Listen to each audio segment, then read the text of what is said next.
कुसंग का फल। Moral story. गंगा तट पर एक विशाल पाकड़ का वृक्ष था। उस पर सैकड़ों पक्षी मिलजुल कर रहते थे। उसी वृक्ष पर एक वृद्ध गिद्ध भी रहता था। उम्र की अधिकता ने उसकी दृष्टि छीन ली थी, जिस कारण वह कहीं आने जाने और भोजन की व्यवस्था करने में असमर्थ था। पेड़ पर रहने वाले सभी पक्षी अपने भोजन से कुछ हिस्सा उसे दे देते थे, जिसमें उसका भरण पोषण हो जाता था। बदले में वह उन्हें अपने विशाल अनुभव से ज्ञान और व्यवहार की बातें बताता था।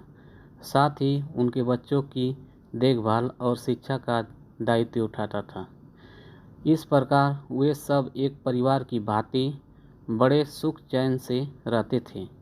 दिन में वे सब भोजन की खोज में चले जाते थे, तब गिद्ध उनके बच्चों को तरह तरह की कहानियाँ सुनाकर व्यवहारिक शिक्षा प्रदान करता था। एक दिन कहीं से एक बिलाव उस वृक्ष के पास आ गया। उसने पक्षियों के छोटे छोटे बच्चों को देखा तो उसने सोचा कि कई दिनों के भोजन का प्रबंध हो गया। लेकिन जब वह पास आया तो उसकी आवाज़ सुनकर गिद्ध सतर्क हो गया और तेज स्वर में बोला, कौन है? गिद्ध की आवाज़ सुनकर बिलाव डर गया। उसने गिद्ध को नहीं देखा था। उसे लगा कि उसका अंत समय आ गया है, क्योंकि गिद्ध उसे मार डालेगा। जान बचाने के लिए उसने वह बहुत विनयपूर्ण स्वर में उत्तर दिया, मैं एक बिलाव हूँ। मैं आपके अपार ज्ञान और अनुभव से शिक्षा लेने आया हूँ। गिद्ध पुनः बोला, तुम एक मांसभोजी जीव हो। तुम तुरंत यहाँ से चले जाओ, अन्यथा मैं तुम्हें मार डालूँगा। बिलाव गिड़गिड़ाकर बोला, मैं सदाचारी हूँ। मैंने मांस भक्षण कब का छोड़ दिया है। अब तो मैं दान, धर्म, पूजा पाठ करता हूँ। मैं केवल आपसे ज्ञान की बातें सुनने के लिए इतनी दूर से आया हूँ। आप मुझे यहीं नीचे रहने की अनुमति दें। मुझसे आपको कोई शिकायत नहीं होगी।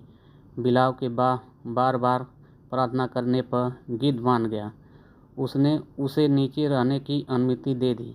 बिलाव कुछ दिन संयम पूर्वक बिना दूसरे पक्षियों की नज़र में आए रहा।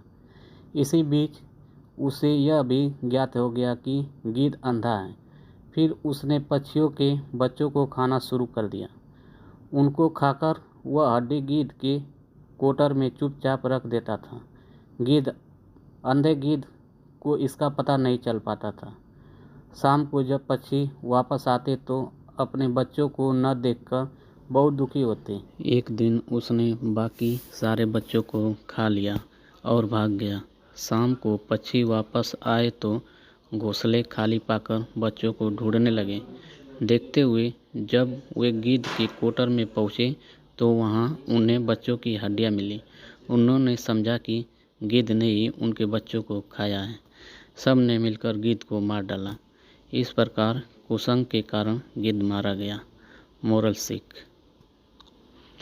कुसंग का परिणाम सदैव बुरा ही होता है, इसलिए कुसंग से हमेशा बचना चाहिए। लाइक एवं सब्सक्राइब।